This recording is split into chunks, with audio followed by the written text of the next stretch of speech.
எல்லாம் வல்ல இறைவனின் பேரருளால் வல்லான் வகுத்த வழிகொப்ப அம்மன் அருள் டிவி நேயர்கள் அனைவருக்கும் எனது மனமார்ந்த வாழ்த்துக்களும் வணக்கமும்.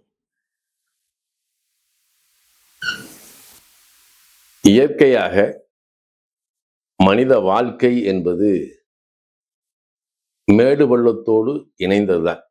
எல்லாருமே இந்த உலகத்துல பெரிய பணக்காரனாகவும் பிறக்கல, எல்லாருமே ஏழையாகவும் பிறக்கல. ஆனா காலத்துல வள்ளுவர் சொல்லுவார், தோன்றிற் புகழோடு தோன்றுக அகுதிலார் தோன்றலில் தோன்றாமை நன்று அப்படிம்பார். ஆனா பிறந்த எல்லாருமே நம்ம நல்லா இருக்கோமா? எல்லாருமே வாழ்க்கையில ரொம்ப வசதி வாய்ப்போட இருக்காங்களா? இல்லை. அதே மாதிரி எல்லாருமே வறுமையில இருக்காங்களா? அப்படி இல்லை. இதுல நடுத்தரமானவங்களும் நிறைய இருக்காங்க. இதுக்கு நம்ம ஜோதிட ரீதியா கேட்டோம்னா விதி அப்படின்னு ஒரே வார்த்தையில முடிச்சிருவோம்.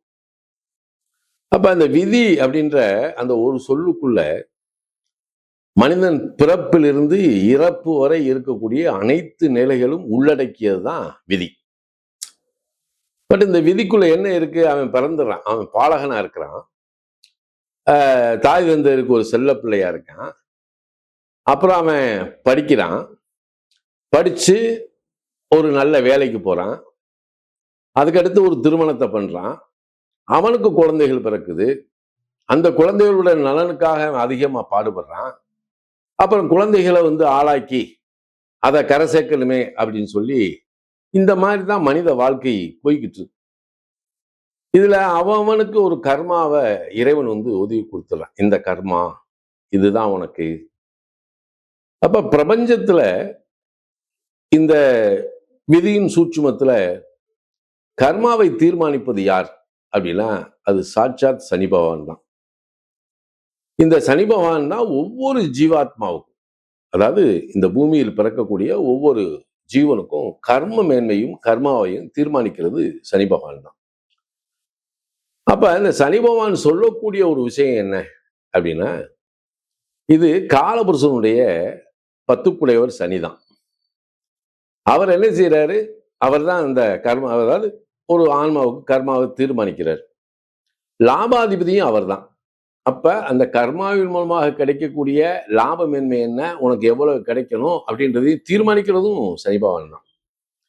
ஆனா அந்த சனி பகவான் என்ன சொல்றாரு? உனக்கு நான் கர்மாவை தீர்மானிச்சாச்சு, உனக்கு கிடைக்க வேண்டியது கொடுத்தாச்சா, நீ என்ன செய்யணும் அப்படின்னு வரும்போதுதான் இந்த சனி பகவான் மகரத்திற்கு, ஏன்னா மகரம் தான் அதோட சொந்த வீடு, அவருடைய சொந்த வீடு, அந்த மகரத்துக்கு 10ஆம் இடமாகிய துலாத்திலே அவர் உச்சமடைகிறார்.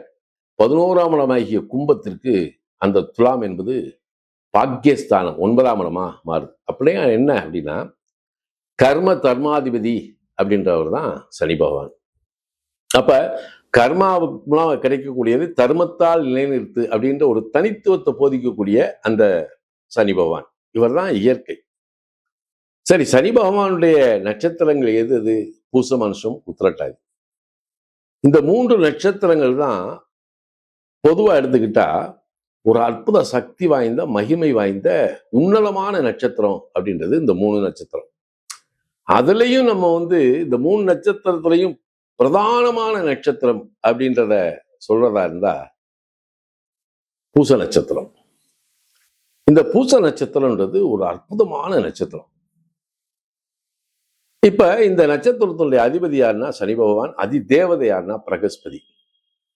இப்ப இந்த சனி பகவானுடைய நட்சத்திரம் பூச நட்சத்திரத்திலே இந்த பிரகஸ்பதி, அதிதேவதையாகிய பிரகஸ்பதி சஞ்சாரம் பண்ணக்கூடிய காலம்தான் இந்த பராபவ வருடத்தினுடைய வருடத்தில் குரு சஞ்சாரிக்கிறது. அப்ப குரு என்ன செய்யறாரு? கடகத்துல பூச நட்சத்திரத்தை சஞ்சாரம் பண்ணோடு மட்டுமல்லாம அந்த சனி பகவான 9ஆம் பார்வையால், மீனத்தில் இருக்கக்கூடிய சனியை 9ஆம் பார்வையால் பார்க்கிறார். அப்படின்றது ஒரு அற்புதம். இப்ப இந்த கடகத்தில் குரு பூச நட்சத்திரத்தில் சஞ்சாரம் பண்ணக்கூடிய காலகட்டத்தில் இந்த பூமியில் எங்கெங்கெல்லாம், அது எந்த ஆலயமா இருந்தாலும் பரவாயில்ல, நடக்கின்ற கும்பாபிஷேகம் இருக்கு பாருங்க, அதுக்கு அந்த ஆலயங்களுக்கு ஒரு தனி தத்துவம் உண்டு, தனித்துவம் உண்டு.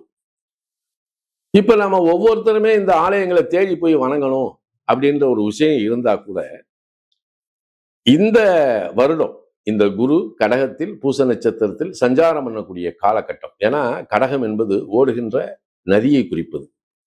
அது ஒரு சரராசி, ஜலராசி.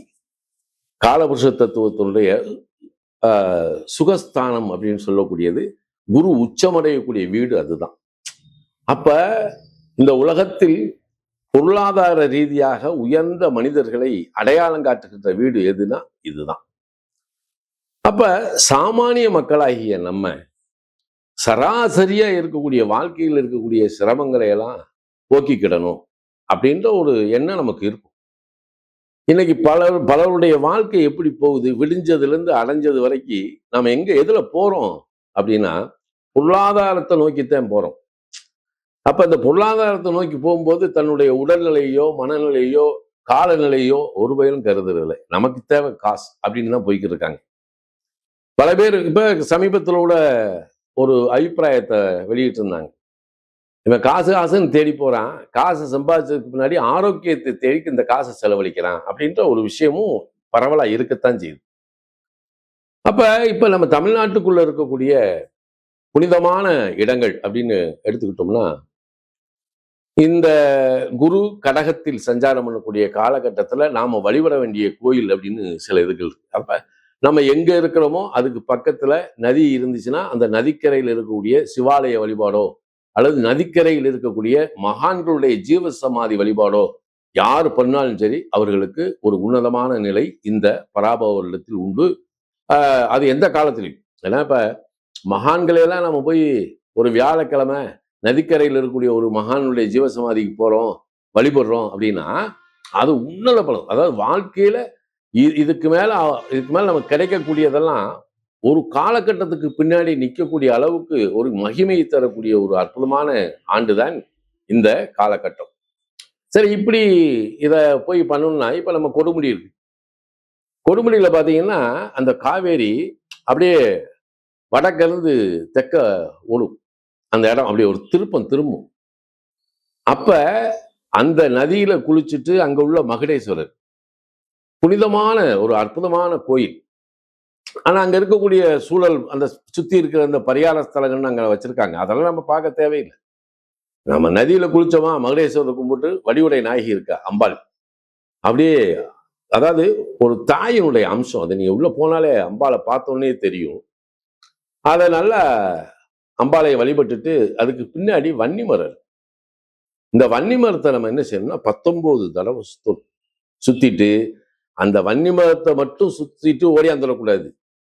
இந்த வன்னிமரத்தினுடைய மகிமை அம்பாளுக்கு பின்னாடி தான் இருக்கு. ஆனா அதுக்கு பக்கத்துல இருக்கக்கூடிய வீரநாராயண பெருமாள் அப்படின்னு ஒருத்தர் இருக்கார். நீங்க அதை போய் பார்க்கணும். வன்னிமரத்தை கும்பிட்டு அங்க பார்க்கணும். அங்க பார்த்துட்டு அந்த மகாலட்சுமியை வழிபட்டா, இந்த மகாலட்சுமி யாரு? அனுச நட்சத்திரத்துக்குரியவர். அப்ப மகாலட்சுமியை கும்பிட்டு அங்க உள்ள ஆஞ்சநேயரை வழிபட்டுட்டு வருவது அப்படின்றது இந்த காலகட்டத்துல நாம செய்ய வேண்டிய ஒரு விஷயம். இதே மாதிரி திருநெல்வேலியை தாண்டி திருநெல்வேலியிலிருந்து தூத்துக்குடி போற மார்க்கத்துல மொரப்பநாடு அப்படின்னு ஒரு ஊர் இருக்கு. அது அந்த ரோட்ல இருந்து உள்ள போகணும். இந்த மொரப்பநாடு அப்படின்றது அந்த இடத்துக்கு பேரே அகரம்னு பேர். அது ஒரு புனிதமான இடம். அந்த இடத்துல தாமிரபரணி அங்க குளிச்சுட்டு அங்க உள்ள கைலாசநாதர் அந்த கரையிலே இருப்பாரு. கைலாசநாதர் இதெல்லாம் ஆதி கோயில், பாடல் பெற்ற ஸ்தலங்கள். அப்ப அந்த முறப்பு நாட்டுல போய் அது இயற்கையிலே குருஸ்தலம். இப்ப அங்க எல்லாம் போயிட்டு வந்தா வாழ்க்கையில எங்கேயாவது ஒரு இடத்துல ஒரு மறுமலர்ச்சி நம்ம வாழ்க்கையில கிடைக்கும். அதே அகரத்துக்கு பக்கத்துலதான் அந்த வல்லநாட்டையாரோட ஜீவசமாதி இருக்கு. அதை நம்ம வழிபட்டுட்டு வரலாம். இதோட இன்னொரு விஷயம் சொல்லணும். எப்படின்னா கரூர் பக்கத்துல நெரூர் அப்படின்னு ஒரு ஊர் இருக்கு. இப்ப அங்க பாலாலயம் பண்ணி வச்சிருக்கிறாங்க. ஏன்னா கும்பாபிஷேகத்துக்காக. அது காவேரி கரையில இருக்கக்கூடிய ஒரு கோயில், ஜீவசமாதி, அற்புதமான சக்தி படைத்தது. அப்ப சதாசிவ பிரமந்தாளுடைய ஜீவசமாதி. அந்த ஸ்தலத்தினுடைய விருட்சமே பாத்தீங்கன்னா வில்வம் தான். அப்ப நம்ம இந்த மாதிரி அது ஒரு வியாழக்கிழமை போறதுதான் ரொம்ப விசேஷம். ஏன்னா மகான்கள் வழிபட போகும்போது வியாழக்கிழமை ரொம்ப ரொம்ப உன்னதமான நிலை. அங்க போய் அந்த இடத்துல இன்னொன்னு என்னன்னா, ஆதியில அதாவது இது எந்த வருஷம் அப்படின்றத நம்ம சதாசிவ பிரம்மதாருடைய ஜீவசமாதி நடக்கக்கூடிய அதே காலகட்டத்தில் தான் காசியிலிருந்து கொண்டு வந்து அந்த லிங்கத்தை காசி விஸ்வநாதரா அங்க பிரதிஷ்டை பண்ணியிருக்காங்க. விசாலாட்சி பழமையான கோயில். அங்க போயிட்டு வந்தாலே ஒரு ஆத்ம திருப்தி வந்து கிடைக்கும். ஆனால் இது எல்லா காலமும் நம்ம போகலாம். நம்ம போறதுக்கு வந்து காலங்கள் அப்படின்றது ஒண்ணும் இல்லை, எல்லா காலமும் போகலாம். ஆனா குரு பூச நட்சத்திரத்துல சஞ்சாரம் பண்ணக்கூடிய இந்த காலகட்டத்துல நம்ம ஏதாவது சமயம் கிடைக்கும் போது அந்த ஆலய வழிபாடு பண்ணுவது நல்லது அப்படின்னு ஒண்ணு இருக்கு. இப்ப நம்ம ஆடி மாசம் பிறக்க போகுது. இந்த ஆடி மாசம் இங்க போய் வழிபடலாமா? தவறே கிடையாது, வழிபடலாம். சரி, ஆவணி ரொம்ப அற்புதம். அப்ப எந்த மாதமாக இருந்தாலும் இந்த காலகட்டத்துல நாம போய் வழிபடுவது நல்லது. இதுல உன்னதமானது என்ன அப்படின்னா, வரக்கூடிய கார்த்திகை மாதம். இந்த கார்த்திகை மாசத்துல அல்லது ஐப்பசி கார்த்திகை 2 மாசத்தையும் எடுத்துக்கலாம். இந்த 2 மாசத்துல நான் சொன்ன இந்த புனித ஸ்தலங்களுக்கு நீங்க போய் வழிபட்டு பார்த்தீங்கன்னா உங்க வாழ்க்கை மிக சிறப்பான ஒரு மாற்றத்தை அடையும் என்பதிலே மாற்றமே கிடையாது. அதனால அருமை நண்பர்களே, இந்த அம்மனருள் டிவி வாயிலாக மனித வாழ்வினுடைய உயர்வுக்கு அல்லது மேன்மைக்கு நாம வந்து அதாவது நான் எந்த கோயிலுக்கு போக மாட்டேன், எதையும் வழிபட மாட்டேன்னா எப்படி? இந்த மாதிரி ஸ்தலங்களுக்கு போயிட்டு வந்தா தான் நம்மளுடைய வாழ்க்கை மிக சிறப்பாக இருக்கும். எப்பயுமே மகான்களுடைய சமாதிக்கு போனாலும் சரி அல்லது சிவாலயங்கள் போனாலும் சரி, நீங்க வில்வத்தை கையில் எடுத்துட்டு போங்க. இந்த வில்வம் அப்படின்றது மிக சிறப்பானது. இதை நீங்க இந்த வில்வத்தை கொண்டு போய் சமர்ப்பிக்கிறது அப்படின்றது ஒண்ணு இருக்கு. அதுல மிக அற்புதமான ஒரு விஷயத்தை நம்ம பார்க்கணும். எப்படின்னா, இன்னைக்கு நம்மளுடைய வாழ்க்கையில பலருக்கும் சந்ததி விருத்தி இல்லை, குழந்தை பாக்கியம் இல்லை அப்படின்ற ஒரு குறை நம்மளுக்குள்ள இருக்கு நிறைய பேர். ஏன்னா இன்னைக்கு இன்ஃபர்டிலிட்டி சென்டர் வந்து நிறைய திறந்திருக்காங்க. ஏன்னா குழந்தையின்மைக்காக ஹாஸ்பிட்டல் நிறைய வந்துருச்சு. காசு பணத்தை செலவழிச்சு பார்த்தும் கிடைக்கல அப்படின்ற மாதிரி தான் போறாங்க. அதுல ஒரு முக்கியமான விஷயம் என்ன அப்படின்னா, இப்ப சனி பகவான் வந்து மீனத்துல சஞ்சாரம். பொதுவா மீனம் என்பது இயல்பாக காலபுருஷ தத்துவத்துல அது 12ஆம் இடம் அப்படின்றது அயன சயன போகஸ்தானம் அப்படின்னு பேர். இப்ப பலருக்கும் இந்த அயன சயன போகத்துலதான் குறை இருக்கே ஒழிய உடல் ரீதியான குறையை கூட போக்கிடலாம். ஆனா அயன சயன போகம் என்பது இல்லாமல் ஒரு குழந்தை பிறக்கிறதுக்கு வாய்ப்பே இல்லை, இல்லையா? அப்ப இந்த இந்த குறையை போக்குறதுக்கு இந்த குழந்தை இல்லாதவர்கள் அப்படின்ற ஒரு நிலை இருக்கிறவங்க எல்லாருமே இந்த காலகட்டம், ஏன்னா இப்ப குரு கடகத்துல இருந்து பூச நட்சத்திரத்தில் அமர்ந்து அந்த மீனத்தை பார்க்கின்ற, மீனத்தில் இருக்கக்கூடிய சனி பகவானை பார்க்கின்ற ஒரு காலம்.